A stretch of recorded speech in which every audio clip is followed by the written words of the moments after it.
አብ ወወልድ በመንፈስ ቅዱስ ሓደ አምላክ አሜን። ሰላም አምላክ ይብዝሐልኩም ክብራት አሕዋተይ ከመይ ሰንቢትክን? አነ እግዚአብሔር ይመስገን ሽንምበአይ ካብ ማሕበርና ቅዱስ ተዋህዶ እምነተይ ዝቀረበና ስነ ፅሑፍ ራብዓይ ክፋል ናብ አቦና እየ ዘምርሕ ነይረ።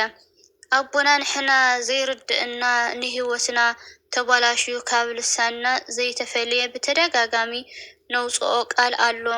ንዓና ትሕትና ተመሲልና ምስ እግዚአብሔር ዘለና ዝምድና ግን ትዕኒ እያ። አነ ብምግራም እንታይ ደአ ኮይኖም አቦና በልኩ። አቦና ንእግዚአብሔር እንዳቆጣዕክዎ አነ ብስምዒት እሞ ተደጋጋሚ ሓጢአት ንእግዚአብሔር አቆጥዕዮ እንድየ? አቦና ሓጢአት ክትገብር ባህጊ አለካ ድዩ? አነ የብለይን ካብኡ መን ከገላግለኒ እዩ እንዳበልኩሰ በልክዎም። አቦና እወ ከምዚ እንድሕር ትብል ኮይንካ ንእግዚአብሔር አይትቀይሞን ኢኻ ካድኣሲ አምላኽና ከምዚ እዩ ዝብለና ፍትወይ ሰይጣን ከቀይመካ ይፅዕር ኣሎ። ልክዕ ከምቲ ህፃን ኣብ መንገዲ እንዳኸደ ከሎ ሓደ ሕማቅ መጋብር ቆልዓ መፂኡ ርስሓት ማይ ዝደፍአሉ እዩ። ኣብኡ ንመን እዩ ተቆጥዑሉ? አነ ብርግፅ እቲ እኩይ ቆልዓ። አቦና ንሕና ድማ ከምኡ ኢና። ኣብ ሓጢአት ክንወድቅ ከለና እግዚአብሔር ተቀቢሉ ከም ዘፅርየና እመን። ቀልጢፍና ናብኡ ንመለስ። ንእግዚአብሔር አቆጢዐየ እየ ትብል ቃል ሰይጣን ናብ ሰማያዊ አቦና ንክንመለስ እንተ ተመሊስና መቅዘፍቲ እምበር ሓገዝ ከም ዘይብና ኣምሲሉ ኣብ ኣእሙሮና ዝሰርፀና ሓሳብ እዩ። ከም ውፅኢቱ ከዓ ምቅፅዑ ደአ ስቂለ ሓጢአት ምግባር ይሐሸኒ ትብል ስሑት ኢልካ ክትጠራጠር ልቢ ትሕዝ ይሓደገለይዶ ኮን ትብል ምስ ግዜ ተስፋ ስለ ትቆርፅ ንክትምለስ ይከብደካ። ብልብካ ከዓ አምላኽ በአይ ረብሪቡ እዩ አሮማይ ትብል። ኣብዚ እዋን ዳውለስ እንቋዕ ኣብ ኢደይ እሞ ወደቅካ ኣይገድፈካን እየ ይብለካ። አነ መዓር ክንድዚ ተንኮለኛ ገይሩ ወሲደዮ ኣይፈልጥን እየ በልኩ።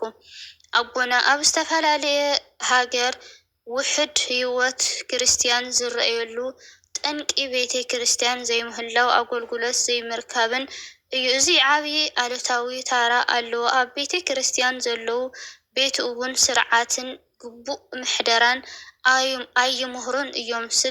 ስለ ዘሎ ንወንጌል ብባህሊ ሰብ ክኸድዎ ይግደዱ። ከም ውፅኢት ከዓ ካብቲ ሓቀኛ ወንጌል ክርስቶስ ዝረሓቐ ይኾኑ።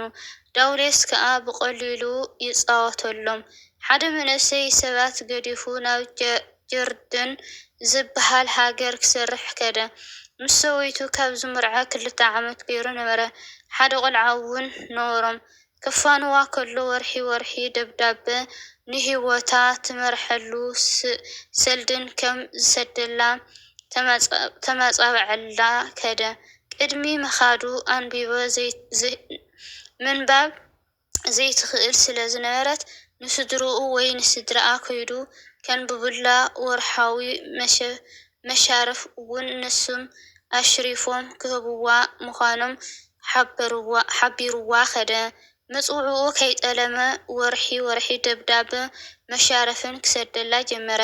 ንሳ ከዓ ናብ ስድራኣ ከይዳ መልእክቲ ሰሚዓ ሓወላ ስድራኣ ዘሽረፉላ ተቀቢላ ትምለስ ነበረት። እንዳ ስድራኣ ርሑቅ ስለ ዝነበረ ግን ምስ ግዜ ምኻድ ሰልችዋ ገደፈቶ። ፍትሕ ኢላ ዝሓሰበቶ ናብ ግራውታ ብምኻድ ሰልዲ ኣሽርፉለይ ክትብል ጀመረት። ንሶም እውን የሽርፉላ ነበሩ። ድሕሪ ኣዋርሕ ከዓ ናይ ሰብኣያ ደብዳቤ አንብቡለይ ክትብል ጀመረት። ንሶም እውን የንብቡላ ነበሩ።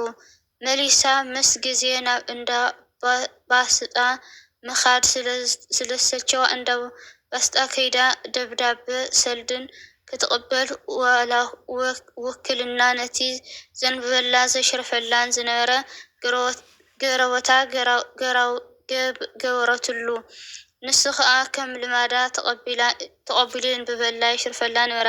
ካብ ዕለታት ሓደ መዓልቲ ውላዳ ሓሚሙ ብዙሕ ኣፍልጦ ስለ ዘይብላ ነቲ ቆልዓ ሸለል በለቶ እሞ እቲ ቆልዓ ሓሚሙ ሕማም በርትዐ። ድሕሪ ሰሙን እቲ ቆልዓ ናብ ንቡር ተመለሰ ሓወየ።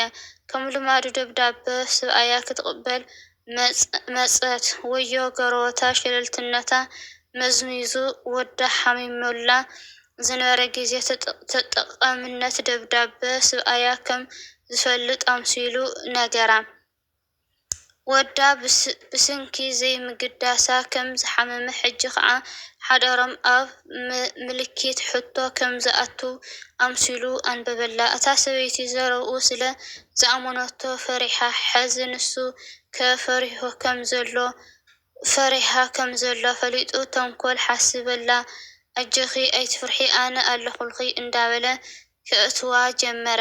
ብተደጋጋሚ ንሳ ዝመሃዞ ሰብኣያ ከም ዝፀሓፈላ ኣምሲሉ ሓሶት ጥራይ ከንብበላ ጀመረ። በታ ሓደ ሸነኽ ከዓ ፍቕራዊ ዕላላት ይነግራ። ካብ ክርስቶስን ቤተ ክርስቲያንን ስለዝተፈለየት ካብ ፍርሃት ዝተልዓለ ምስግራውታ ተመርዐወት። ድሕሪ 2 ዓመት እቲ ቀንዲ ሰብኣያ ናብ ዓዲ ምስ ተመለሰ ኣብ ፅርግያ ገፅ ንገፅ ተረኸበ። ዓው ኢሉ ድሕሪ ሕጂ ምሳይ ወላ ሓንቲ የብልካን ገለ ክትገብርን እንተፈቲንካ ንፖሊስ ክድውል እየ ኢላ ኣፈራርሐቶ። ንሱ ብወግኡኑ ብስምባደ ዝኣክል እንታይ ክትብሊ ዘለኺ በላ። ንሳ ግናይ ኣይስብኣየይን ኣይፈልጠካን እየ ኢላቶ ከደት። ድሕሪ ምንዋሕ ግዜ ግን ሓቅነት ናይቲ ነገር ምስ ፈለጠት ኣዝያ ሓዘነት። እንታይ እሞ ክትገብር? ንስኻ እውን ከምቲ ኣብ መጽሓፍ ቅዱስ ተጻሒፉ ዘሎ ቃል ፍቕርን ተስፋን ናይ መድሓኒና ኢየሱስ ክርስቶስ ተዘይ ተቐቢልካዮ ከምታ ሰበይቲ እዩ ክኸውን ዕጫኻ። እግዚአብሔር ኣምላኽ ከም ዘቆጣዕካዮ በኣኻ ከም ዝዛረብ እሞ ከም ዝቐዝፈካን ሓንሳብ ናይ ድሕነት ዕዱል ከም ዝሓልፈካን ተተነሲሕካ ሙሉእ ብሙሉእ ከም ዝሓድገልካን ሓጢኣትካ ተሓዲግልካዮ ካሊእ ግዜ ምስ ትወድቕ ከም ዝሓድገልካን ዝብል መጥፍኢ ሓሳባት ኣብ ርእስኻ እንተቕመጠልካ ኣንፈትካ ስሒትካ ኣለኻ። እዚ እዩ ንዓና ቀንዲ መሰረታዊ ተስፋ ኣቑሪፁ ምስ እግዚአብሔር ዘለና ርክብ ዘባላሽወና። ኢየሱስ ክርስቶስ ግን ንኩሉ ሓጢኣት ኣመንዝራ ምትላል ሃይማኖት ዘይነበሮ ከምዚ እንዲኻ ነርካ ከይበለ ንኩሉ ንክምሕር ኣብ መስቀል ሞይቱ። እዚ ብዘይ ቀድሚ ቦታኻ ዘፍቅር ጎይታ ብዘይ ፍልሊ ንኩሉ ምሕረት ዝህብ እዩ። ኣነ እስኪ ሓሳብ ኣብዚ ኣቦና ክርስቶስ ኣብዚ ዓለም ከሉ ብዘይ ኣፈላላይ እዩ ኣፍቂርና ኣድሒንና በልኹ። ይቕፅል። ኣሜን። ዘውደቕኽዎ ዘንጠኽዎ ወላዲተ ኣምላኽ ኣዶይ ትመልአለይ። ወስብሐት ለእግዚአብሔር ይኹን። ኣሜን።